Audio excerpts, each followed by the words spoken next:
bringing it back to Earth. When it does, the capsule will splash down in the Pacific Ocean off the coast of California.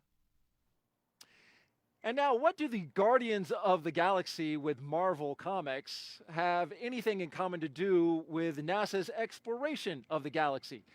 NASA's Greg Harlan has this. Joining us today at the Kennedy Space Center is Adia Bulova and Serena Koff, who are going to share with us their winning prizes of the International Space Station's U.S. National Lab and Marvel Entertainment's Guardian of the Galaxy Challenge. Adia, tell me a little bit about your project. What my project is going to study is the strength of UV light dental glue in space. Nice. Serena? My project is looking at the behavior of aeroponic farms in microgravity. That's pretty interesting. So what got you involved in this experiment? My mom did. As we were growing up, she always got NASA emails, which inspired all of us to enter the challenges. Nice. And how about you? I got this recommendation from my teacher in my engineering class after we'd been involved with NASA Hunt. That goes to show you that young people are making an impact, helping solve problems, and allowing NASA to get astronauts into deep space. NASA's Greg Harlan, thank you for that. And now we are just 7 minutes away from launch. I want to send it over to the Mission Directors Center, where Joshua Santora is standing by to take us through the rest of the countdown all the way to launch. Joshua, take it away. Thanks, Daryl. Yes, we still are on time for our liftoff at 1:16 p.m. Eastern. We are looking to hear for a call that the engines have begun chilling. We heard kind of a rundown of what's going to happen, some of the highlights from Alex. So things that are coming up here as you're viewing the Falcon and Dragon there on the pad. At 7 minutes to go, the Dragon will switch to internal power, and those engines will begin to chill. At 5 minutes to go, the RP-1, or Rocket Propellant 1, should be done fueling the first stage. And then in around the 4-minute timeline, we'll be seeing there's actually a clamp up there at the top of the Falcon just below the Dragon that will release, and the strong back or transport erector will tilt back a couple degrees, maintaining contact with the umbilicals, the place where the fluid and power and telemetry and other things are provided to the rocket until we get to liftoff. And then at 3 minutes to go, we will have the completion of the liquid oxygen being fueled into the first tank. We'll also have thrust vector control. And then we'll hear calls for the range being go at about 2 minutes. And then at 1 minute, the Falcon will be in startup mode. We'll also hear the command flight computer do a final pre-launch checks, which includes validating the automated flight termination system, which is part of the range. So we talk about the range, and they're ultimately responsible for ensuring public safety. So this includes people being in the physical area as well as people being out over the water where the rocket will launch. And then even in the event that the rocket were to go off course, making sure that it's not going to harm anyone, which is what that flight termination system is all about. But we don't anticipate needing that today. At about 45 seconds to go, we will hear from Mike Taylor, the SpaceX launch director. He'll give a final go for launch. In the last few seconds, we'll see water very intentionally flood the launch pad that you're seeing there on your screen now. And that acts to serve to help cool things, as the heat from launch is a very intense process, as well as suppressing the sound. The sound can be a very violent and disruptive thing, and so the water helps to really kind of quiet those noises. There at the Falcon 9, you're watching as it's venting gaseous oxygen. That's very much anticipated as we actually fill those first and second stages with cryogenic fuel, liquid oxygen, densified liquid oxygen on the order of negative 330 degrees below 0 Fahrenheit. Very, very cold on Earth. In its natural state, that's a gas, and so because they're filling it with liquid oxygen, its tendency is to shift back into a gas. It's why they fuel so close to liftoff, because they want to have as much fuel on board as possible, have it be as cold as possible, to allow as much thrust and lifting power as possible. Cradle arms opening for strong back retract.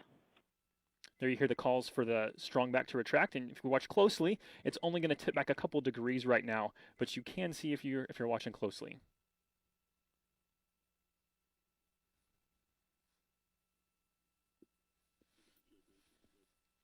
The Dragon being used today is actually a flight-proven Dragon.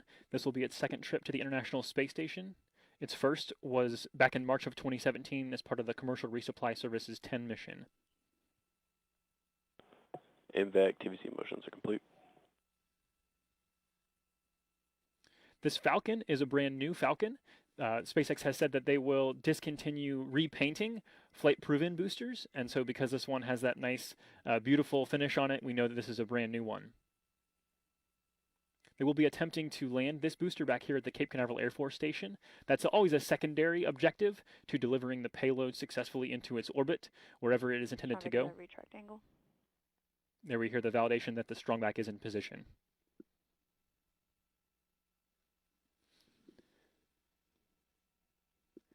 Again, all things go for launch. No technical issues that are being worked or of great issue. The weather looks good. The only real concern was those ground level winds, and those have remained calm. They're slightly calming right now, so still definitely some wind, but not as windy as it was earlier this morning. The Dragon has two main compartments that they're able to store cargo in. There's the pressurized portion, which is what you might traditionally think of as being a capsule. There's about 11 cubic meters of space, 388 cubic feet, which if you have an 8-foot tall room, it's approximately 4.5 feet wide by 10 feet long, just to give you a rough idea. Beneath that pressurized space is an unpressurized storage space that's known as the trunk. It holds about 14 cubic meters, or 494 cubic feet. Again, an 8-foot tall room would be about 10 feet long and 6 feet wide, just to give you a feeling of how big that space is.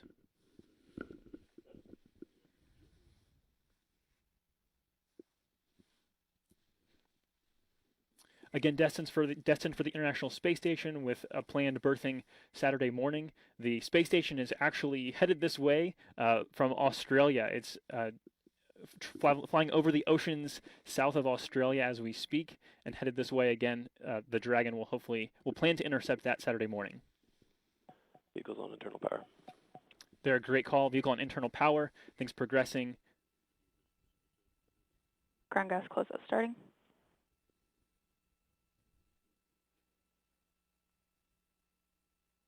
There you see the amount of gaseous oxygen that's venting increasing. This is as the tank gets to that really full point, that they're just making sure that the pressurization and the temperatures are exactly where they need to be.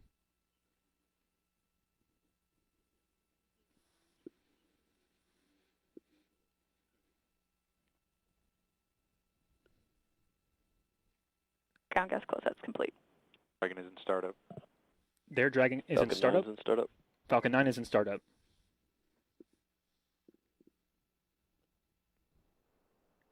Stage 2, press for flight. Go for launch.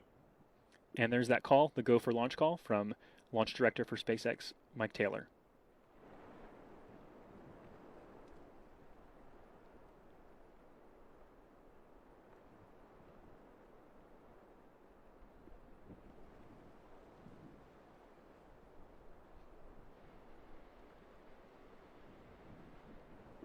Stage 1's at startup pressures.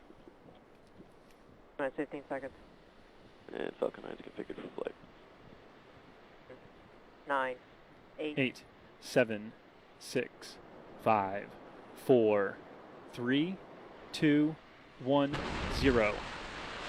And liftoff as Falcon 9 and Cargo Dragon take flight, bound for the International Space Station with fresh supplies and research, helping to maintain our human presence in space as the station celebrates its 20th anniversary.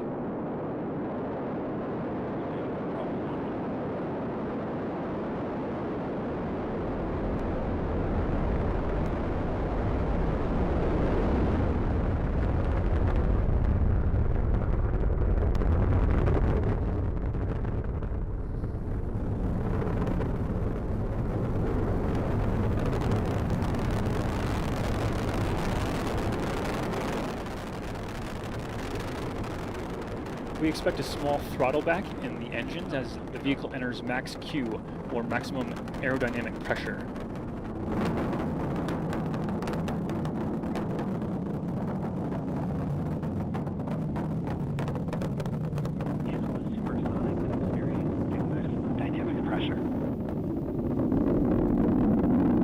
So we hear that call for max Q, as well as the vehicle now entering supersonic. And the engines are back up to power. that max Q a result of still passing through the atmosphere while the speed is drastically increasing.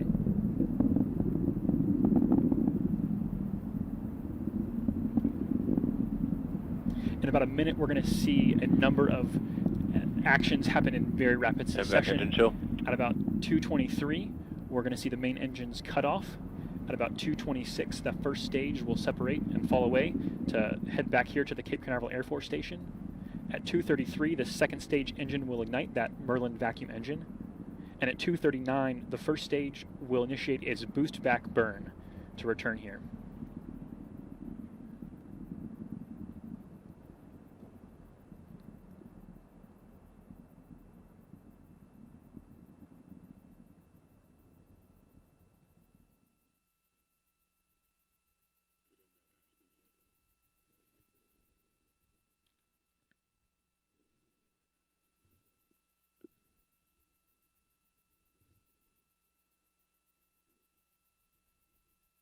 There we have main engine cutoff.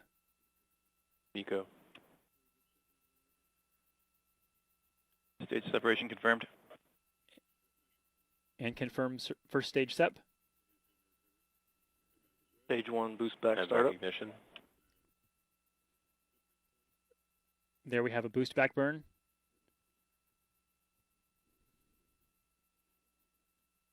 The second stage has ignited.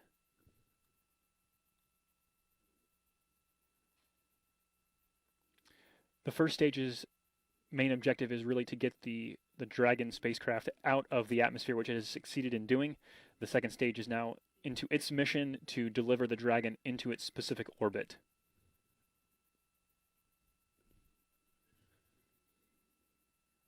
What you're seeing on screen right now is our tracking cameras really working to follow that first stage back as it returns to the Cape Canaveral Air Force Station.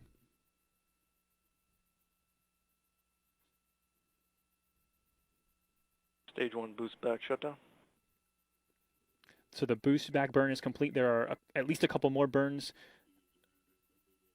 required to get that first stage back down here to the Earth, which we'll keep a close eye on.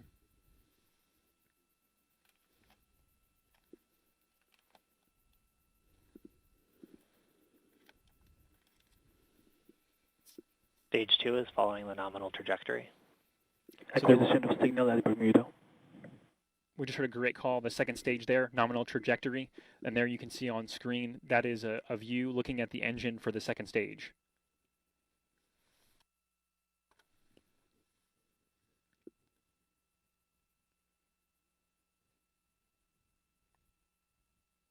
There's a really beautiful shot looking back where you can see the Earth. The cameras are switching there on opposite sides of the second stage looking at that engine.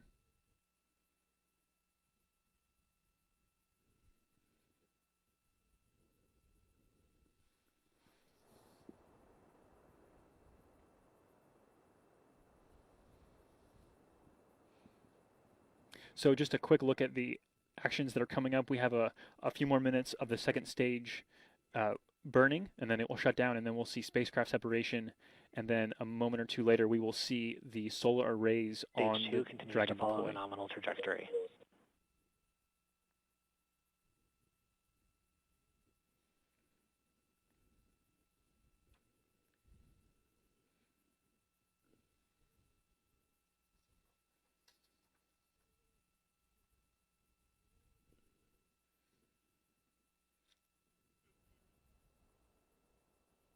Acquisition in New Hampshire.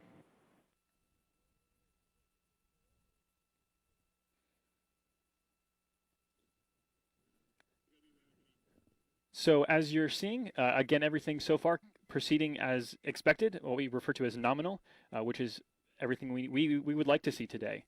But there's still a good bit of work yet to be done, but a lot under our belts. So Daryl, we're going to actually go back to you, and this is going to be me signing off from the Mission Director Center.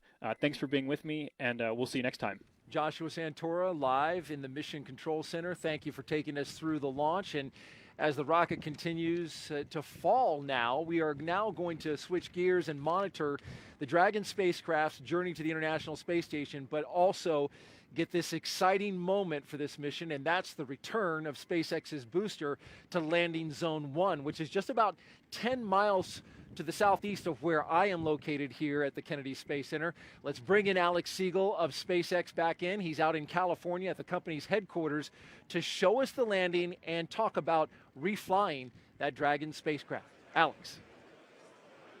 Thank you, Daryl. Now, for those of you just joining us, we may have said it before, but this is SpaceX's 20th launch of 2018, and we're launching a flight-proven Dragon spacecraft today, which visited the International Space Station once before for our CRS-10 mission all the way back in March of 2017. You can hear some applause behind us as everything is going great. Both Falcon 9 and Dragon were designed with reflight in mind, so the vehicle hardware is built to support multiple missions with minimal refurbishment in between. And while this Dragon has flown once before, the booster we're flying today is actually brand new. And in just a few moments, we'll be bringing that first stage back to land at Landing Zone 1 at Cape Canaveral so that it can fly again on future missions. Now, in order to make its way back to the landing zone, the first stage executes a series of 3 burns. The first is a boost back burn, which helps to slow the rocket down horizontally. Shortly after this burn is initiated, the grid fins, which you can see right on your screen, located near the top of the first stage, are deployed and they help guide the rocket during descent. Following the boost back burn, Falcon 9 executes a re-entry burn to slow itself down before hitting the dense part of the atmosphere. Let's watch the action for a moment.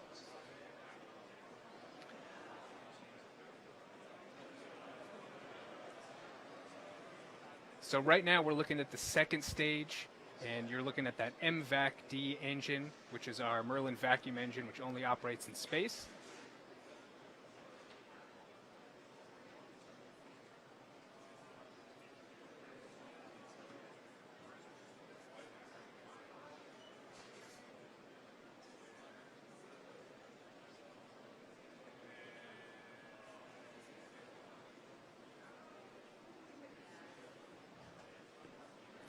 Now it looks like, as you guys saw a little bit earlier, that the first stage might not be hitting its target, but the second stage is still heading right there.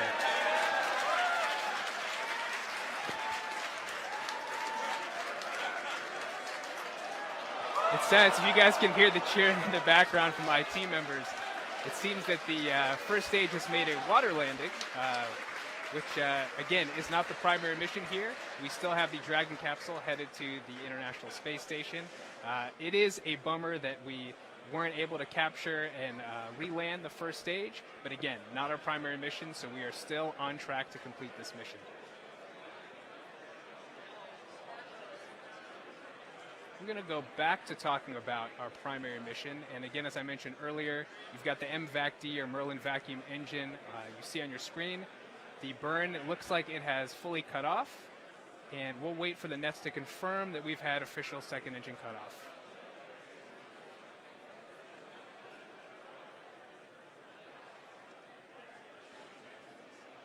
Still waiting for that call out from the nets, so let's give it a few seconds. We just got confirmation on good orbit, so that is great news.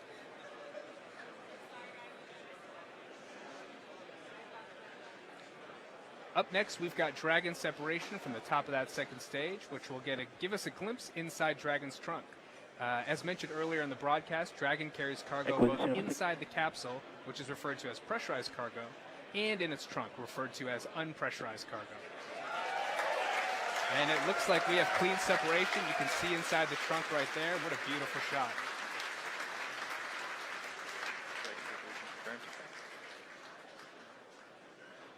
With Dragon deployed, the next major milestone will be deployment of the solar arrays as Dragon makes its way to the International Space Station. It's going right back to you, Daryl. Thank you, guys. All right, Alex Siegel live in Hawthorne, California. Thank you. As he mentioned, there was a bit of an issue with the booster, but Dragon is well on its way to the station right now, still looking for a confirmation of solar array deployment. Let's check now. Back with Gary Jordan out in Houston, Texas at Johnson Space Center. Gary. Thank you, Daryl. We're seeing the views now of the confirmation of that separation. The next milestone will be when the solar arrays themselves are deployed. Once they're deployed, it'll provide power to the Dragon over this next 2.5 days that it'll be orbiting the Earth to rendezvous with the International Space Station. Once it does, this is scheduled for Saturday morning and is captured by the station's robotic arm. it will share power with the station itself until it's birthed a few hours later.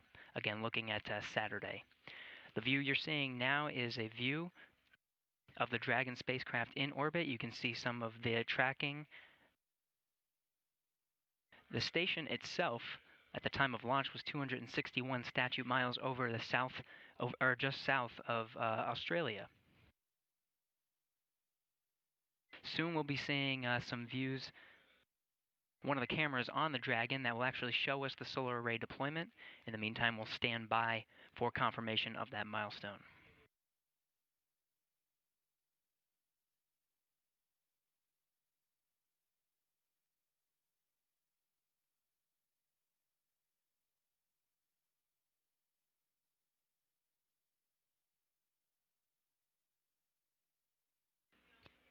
You can see the Dragon spacecraft being tracked over the North Atlantic Ocean.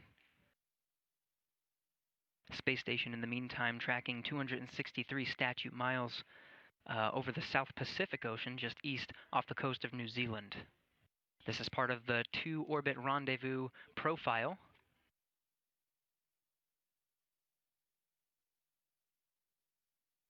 And it looks like we have a good solar array deployment. Solar arrays are now in motion.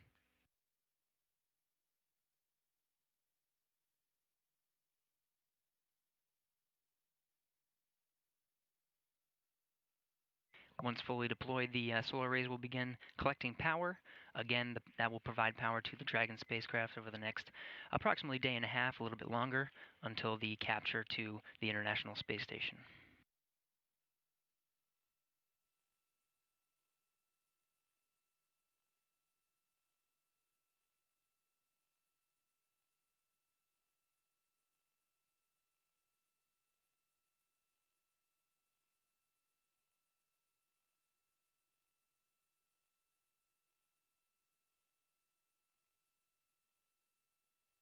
Expected loss of signal, Bermuda.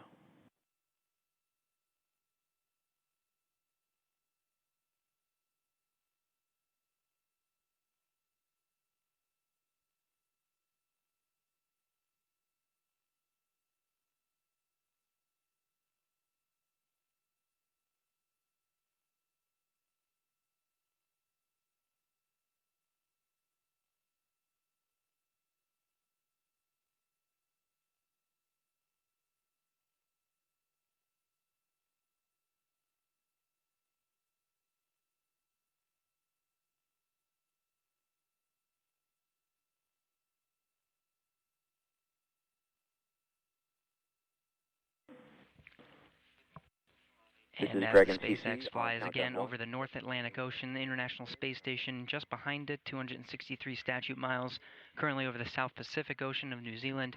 We have solar array deployment, getting good views here from Mission Control Houston.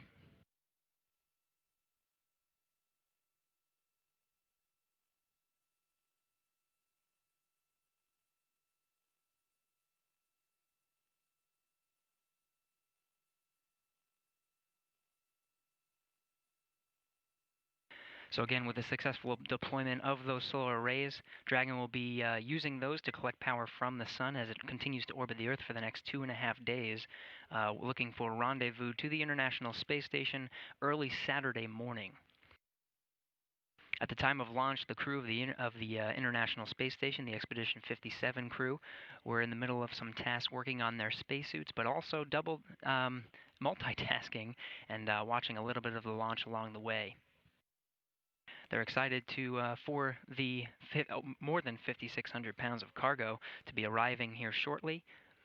Again, included in that is more than 2,300 pounds of science, some of which were described during the launch broadcast today. We have successful deployment of the solar arrays. And with that, we'll toss it back to Daryl over at the Kennedy Space Center. Everything's looking good from here in Mission Control Houston. Gary Jordan, thank you, live from Houston, Texas. We appreciate you taking us through that. And for more updates on the launch and the mission, you can go to nasa.gov/station or nasa.gov/SpaceX. That's going to do it for us. I'm Daryl Nail, and from everyone here at NASA's Kennedy Space Center, we appreciate you joining us for the successful launch and the mission that is going to take the cargo spacecraft to the International Space Station. We're going to leave you now with another look at today's launch and remind you to keep looking up. Have a great day, everyone. 15 seconds. And Falcon 9 is configured for flight. 9, 8. 8, 7, 6, 5, 4, 3, 2, 1, 0. And liftoff as Falcon 9 and Cargo Dragon take flight, bound for the International Space Station with fresh supplies and research, helping to maintain our human presence in space as the station celebrates its 20th anniversary.